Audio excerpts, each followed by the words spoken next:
ফের তৃণমূলের নিশানায় কমিশন। 4 ব্যর্থতা তুলে ধরে নির্বাচন কমিশনকে আক্রমণ তৃণমূলের দাবি, লজিক্যাল ডিসক্রিপেন্সিতে 1,36,00,000 ভোটারকে যথেচ্ছভাবে চিহ্নিত করা হয়েছিল।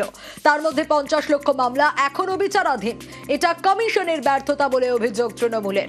যদি 250 জন বিচারক প্রত্যেকে প্রতিদিন 250 মামলা নিষ্পত্তি করেন, তবুও বকেয়া মামলা সমাধানে কমপক্ষে 80 দিন সময় লাগবে। হাতে আছে আর মাত্র কয়েকদিন। এটা কমিশনের ব্যর্থতা বলে তো তৃণমূল কংগ্রেসের।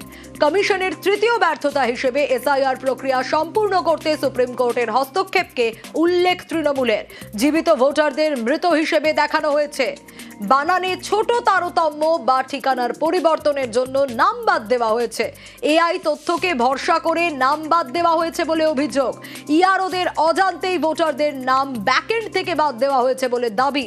এটাও কমিশনের ব্যর্থতা, আক্রমণ তৃণমূলের।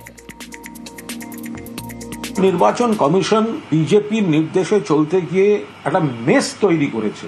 আমরা কিন্তু এসআইআর এর বিরুদ্ধে নই, এসআইআর এর এই পদ্ধতিটার বিরুদ্ধে। এটা ভোটের আগে বাংলায় বৈধ ভোটারদের বাদ দেওয়ার জন্য বিজেপি জোর করে করালো। ওই সময় এটা হয় না, হতে পারে না। বিজেপি টার্গেট করে দিচ্ছে এত এত কোটি লোককে বাদ দিতে হবে। বিজেপি বলছে বাংলাদেশে পাঠিয়ে দেবো। এখানে বৈধ ভোটাররাও আত্মহত্যা করছেন, বিএলওরাও চরম সংকটে মৃত্যুর মিছিল চলছে। সর্বোচ্চ আদালতও মেনে নিচ্ছেন যেটা হয় না, অজস্র ভুল আছে, অজস্র অসঙ্গতি আছে। সেটাই আবারও চোখে আঙুল দিয়ে তৃণমূল কংগ্রেস দেখিয়ে দিয়েছে।